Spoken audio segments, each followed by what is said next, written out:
Jesus Christ, see you, you're a fucking omnishambles, that's what you are.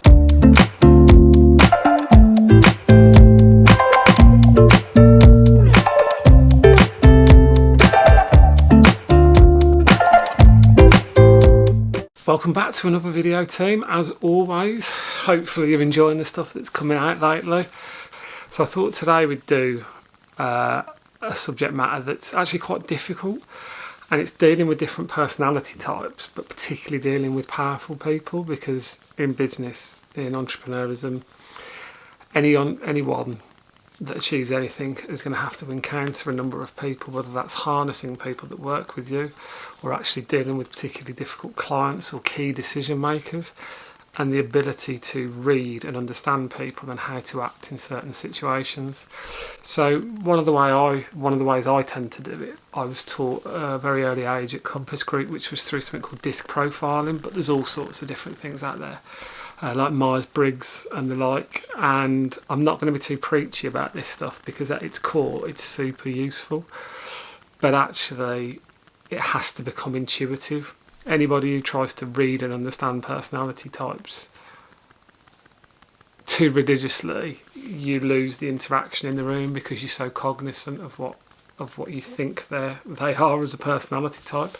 So I think you have to recognise when you are the expert, and it's something I have managed to grasp quite early on in my career, and only speak when spoken to, or only speak when you think you've got something to say, is what I was always taught, and it stayed with me from the beginning, and it will for many years to come. So what does DISC stand for?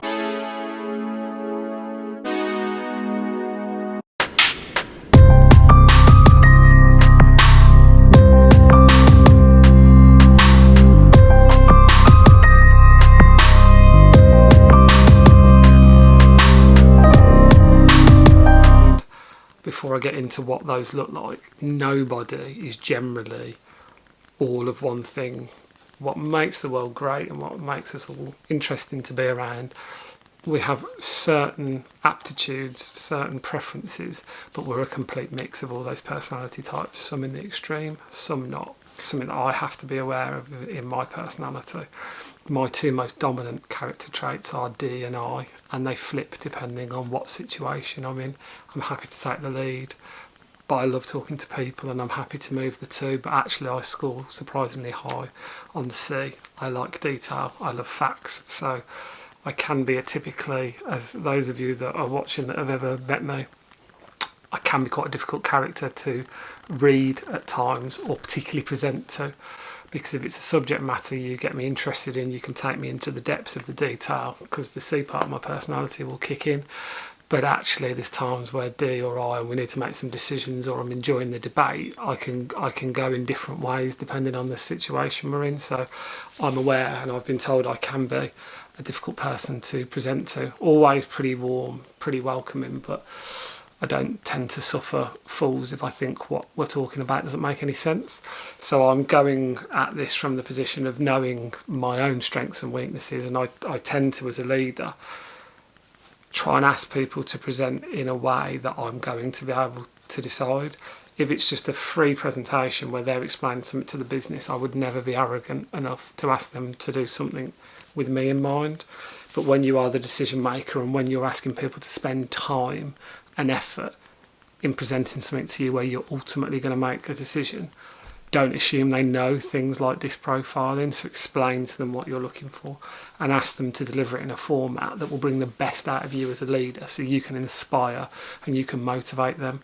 Because if you are, as we'll get into, one of the personality traits that doesn't do detail, don't ask for a long report, because the people, the C's, some S's, are going to go into a severe level of detail and will be hugely demotivated by that, because they'll have spent hours, weeks preparing for that meeting, and you'll blast through it and you'll give no care, thought or attention to the time and effort that went into it.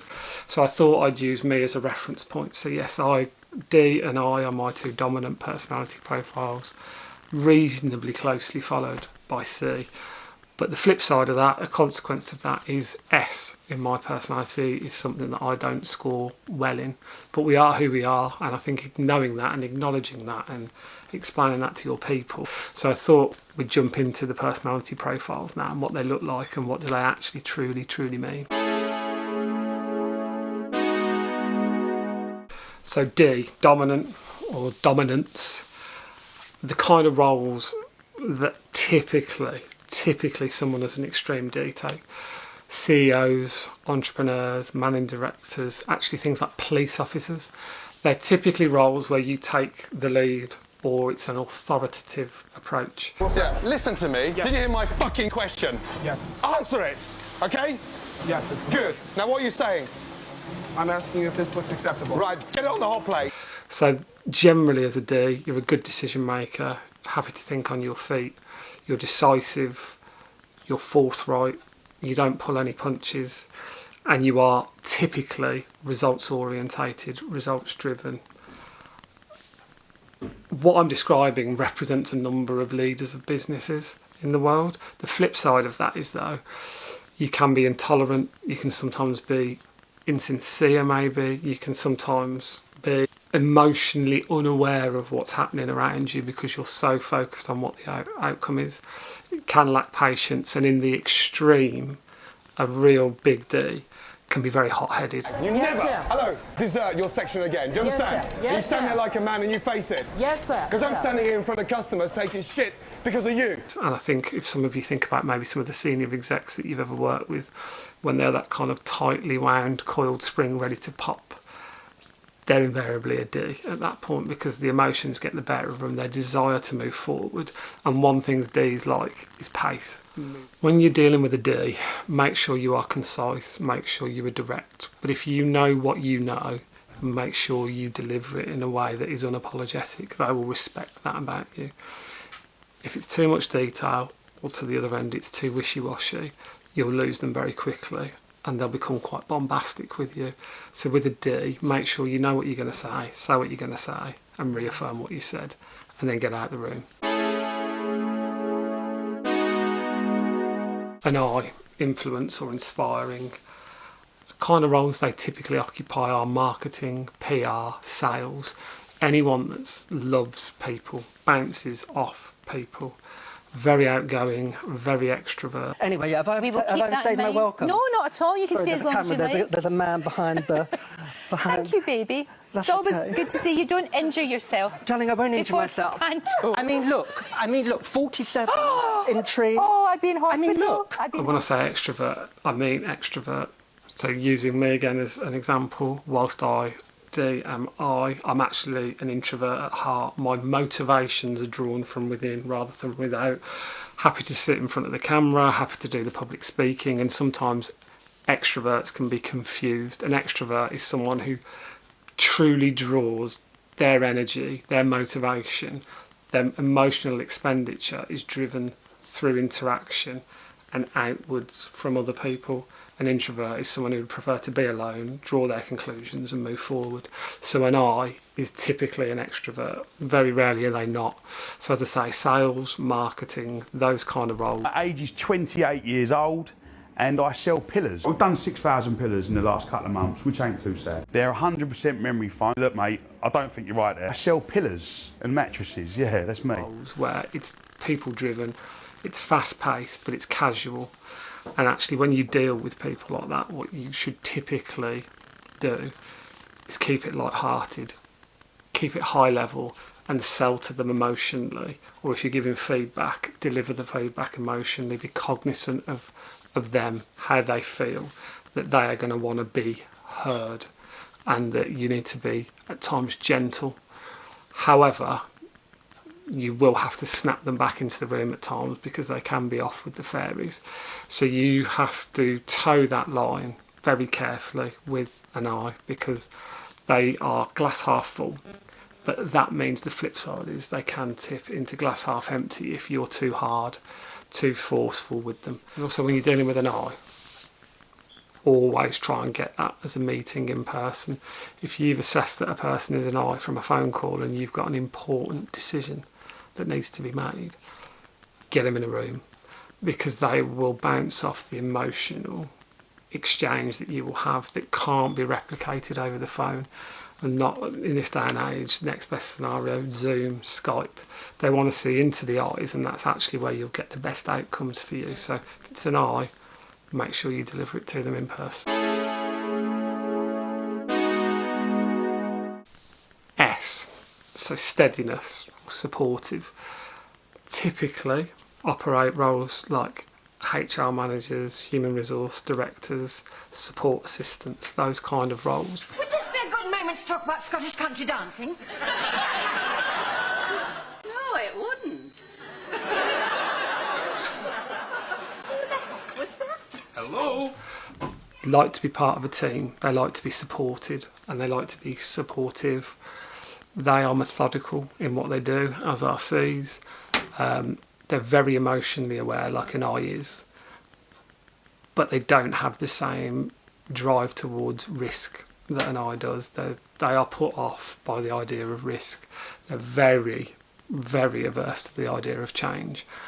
They're huge on loyalty, they're huge on trust, which all good people should be, but actually that forms a huge, huge part of their buying decision. If they are buying, whether that's buying into you as a person or being sold to, they'll never interrupt you. They'll always give everyone else a chance to speak.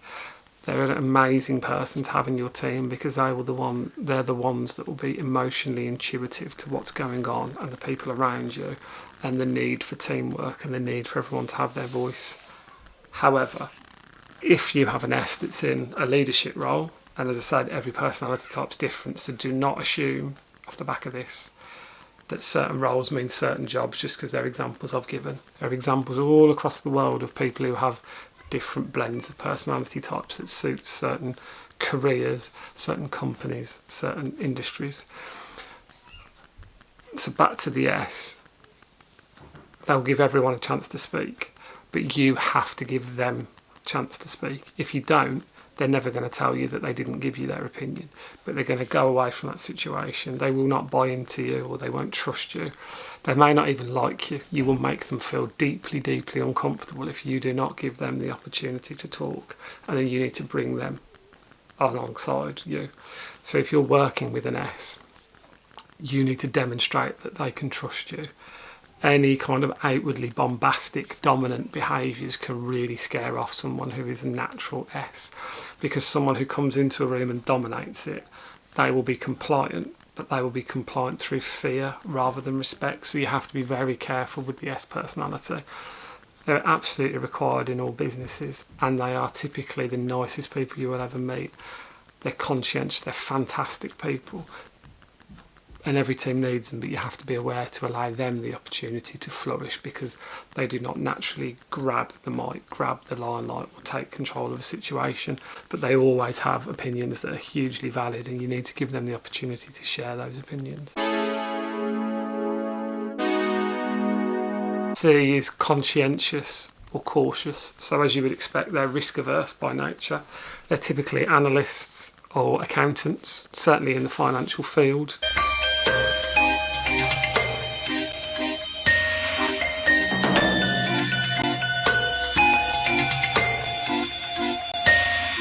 Typically very detailed, very diligent, very concise. As I said, that goes hand in hand with being risk averse. They can blend their approach to others, but they typically like to be dealt with in the way that they deliver information. So they value fact over emotion. They don't like to be caught up in hyperbole or superlative speak. So actually, a real danger is where an I meets. One doesn't want the detail, the other one's craving it. Typically fiercely pragmatic, and they become very defensive, and battle lines can be drawn in the extreme if you are not taking on board what they believe to be plain fact.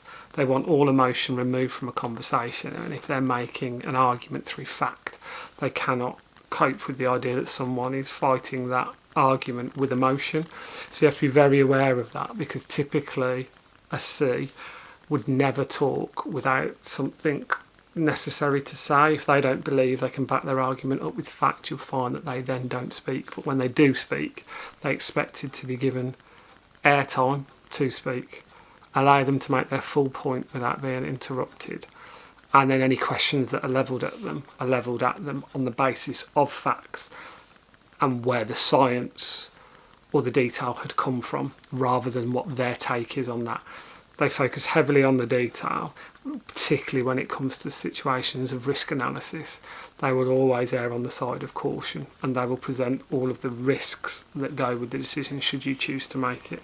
If you're ever in conflict or disagreement, it should be taken objectively. They would remove personality from this, and they want to talk about it in a situational format based on facts and a chain of events that have taken place, and they'd want to tackle it that way rather than an emotional exchange between two individuals.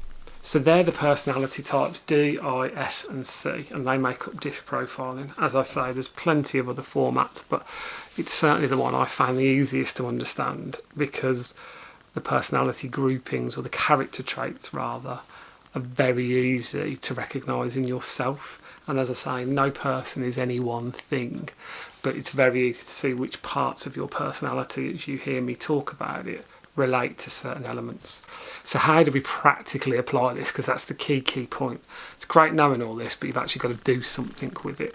And this is where we got onto at the very beginning, how you present to people and how do you deal with difficult character traits.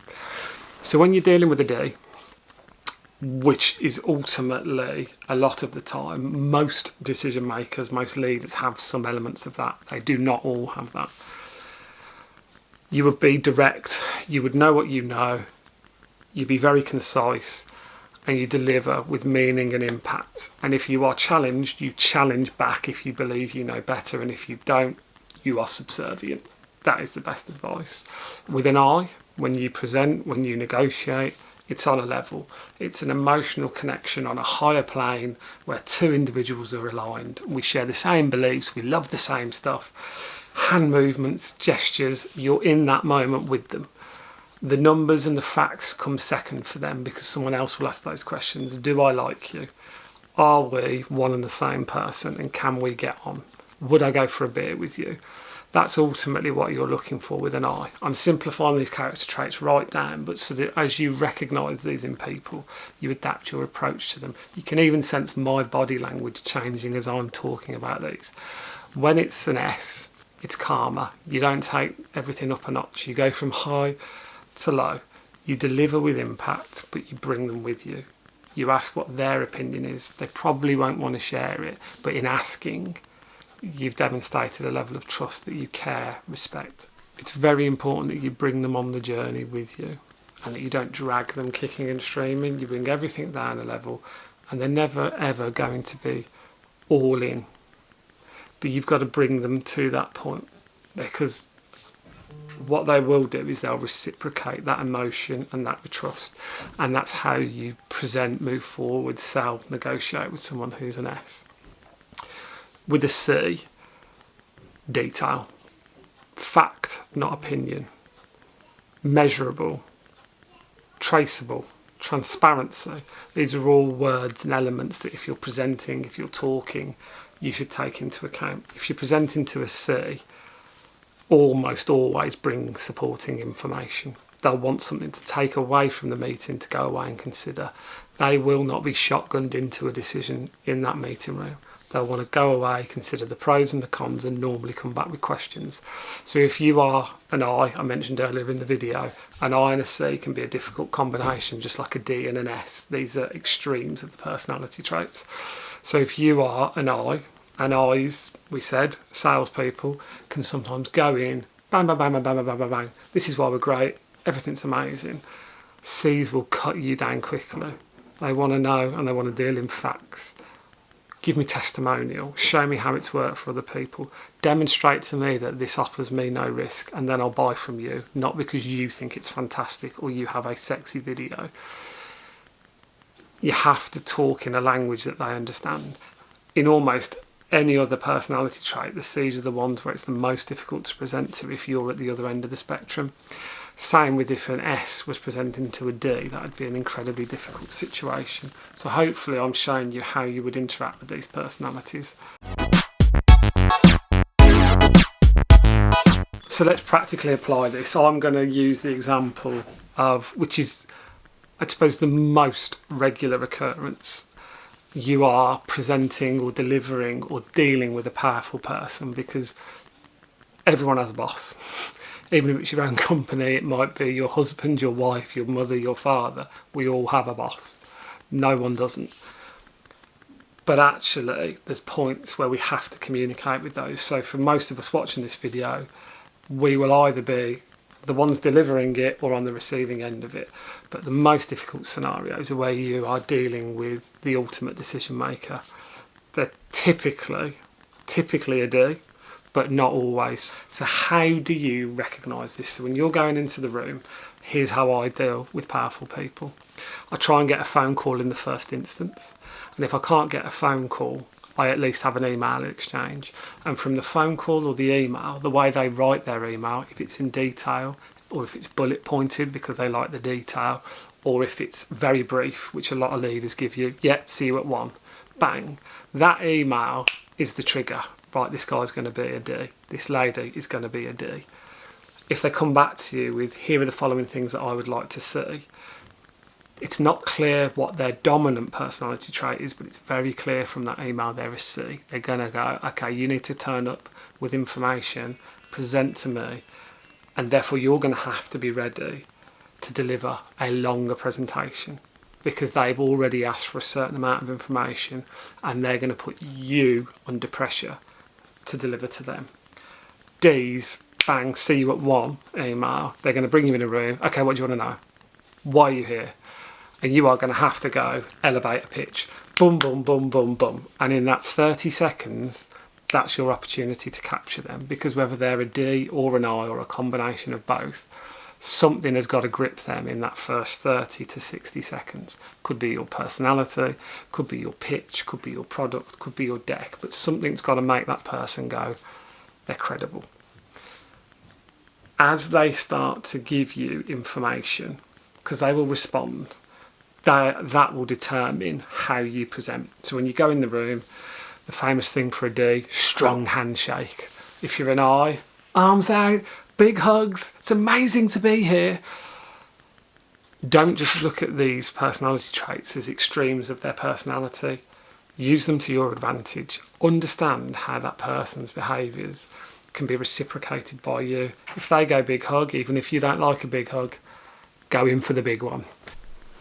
If they're an S, there'll be a handshake, but it'll be very quiet, it'll be very reserved. There'll be caution. Do not bang, big handshake, all the cuddles.